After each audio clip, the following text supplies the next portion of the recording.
Hola a todos, con este video quiero que continuemos con la lectura del texto de Arthur Lewis, Teoría de la Planificación Económica. Ahora vamos al capítulo 2, que se llama Estrategia del Plan. Y básicamente lo que hace en el capítulo 2 es describir cuál es su teoría del desarrollo, que es la que después va a aplicar al momento de planificar, de presentar el plan.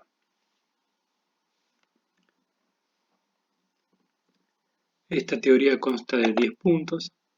Vamos a empezar por el primero, que se llama interdependencia.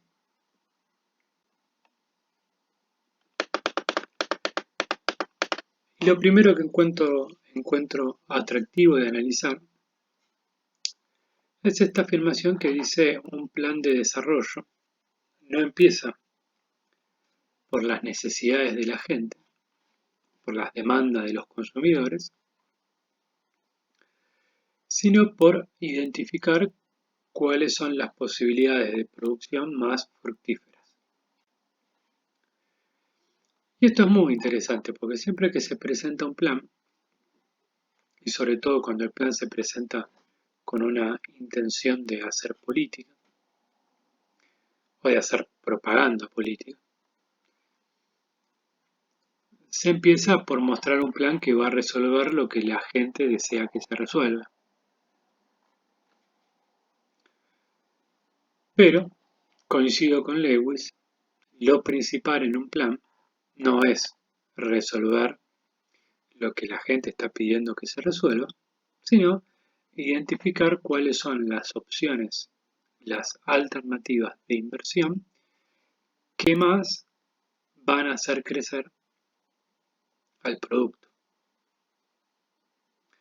¿Cuáles son los proyectos de inversión que más van a impulsar a la economía local?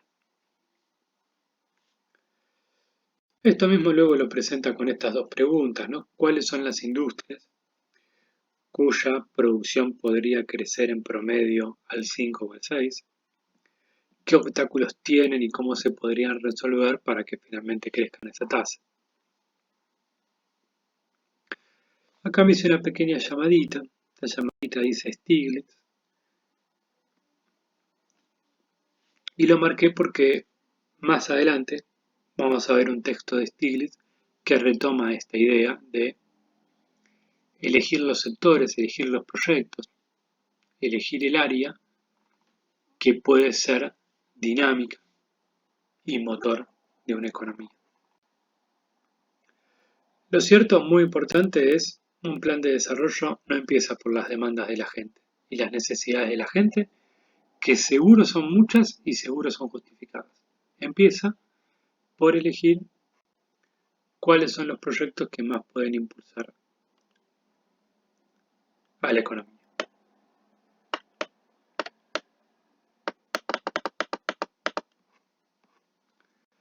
Bueno, si el sistema de precios en una economía funcionara a la perfección, el precio de cualquier recurso sería el uso marginal más productivo, el valor del uso marginal más productivo.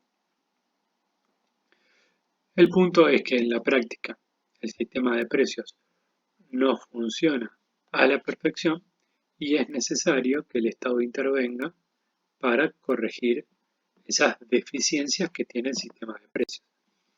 El sistema de precios no deja de ofrecerte información útil y que vale la pena ser escuchada e interpretada por los planificadores, pero merece de algunas correcciones.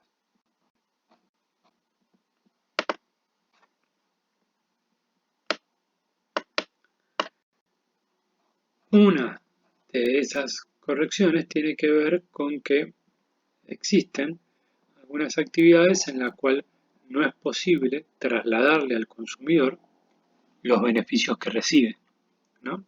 No es posible cobrarle a un consumidor por el beneficio que está obteniendo al consumir ese bien.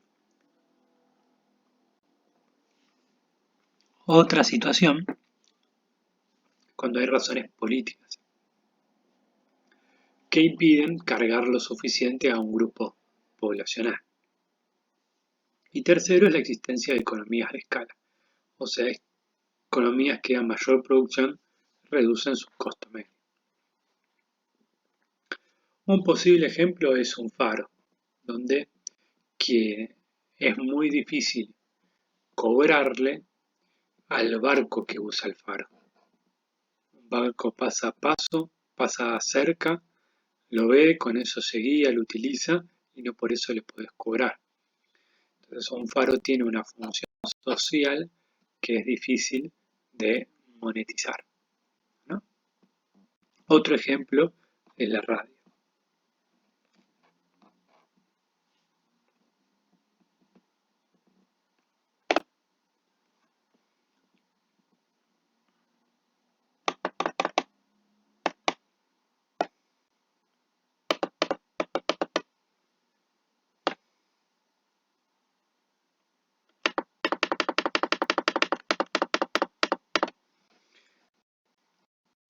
Y esto nos lleva a distinguir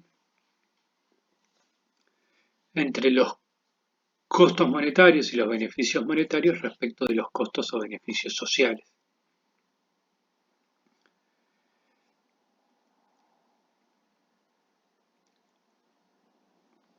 Esto comúnmente en la práctica y se desarrolló un poco después que esta obra de Lewis, es lo que se conoce como evaluación social de proyectos. Y si el tiempo del curso nos da, algo de eso vamos a ver. Y que está bueno que discutamos. Pero por lo pronto existen algunas actividades, por lo pronto lo que podemos decir es que existen algunas actividades cuyo costo social o beneficio social es distinto que el que aparece por el lado monetario.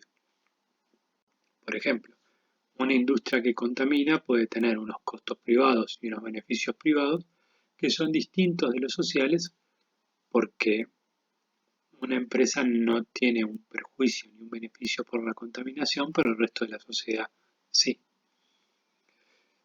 A veces se da lo mismo, pero por el lado positivo, ¿no? Por ejemplo, una vacuna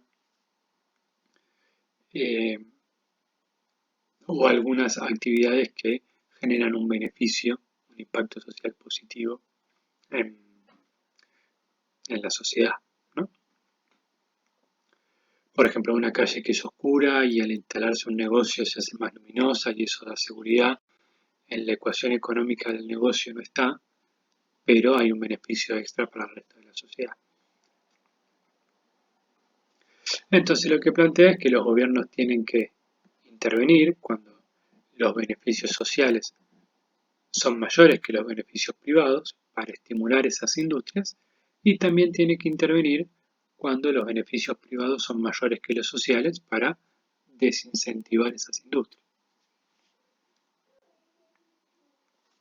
Insisto, esto es lo que comúnmente se conoce como evaluación social de proyectos.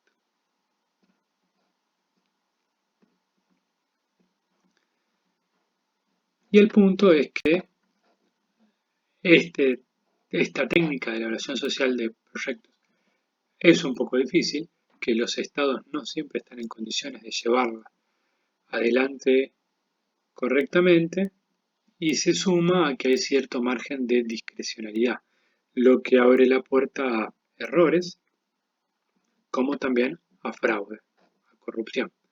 Si hay un funcionario que tiene la potestad de definir qué proyecto sí y qué proyecto no, porque maneja este tecnicismo, tiene la tentación tal vez de hacer alguna maniobra indebida.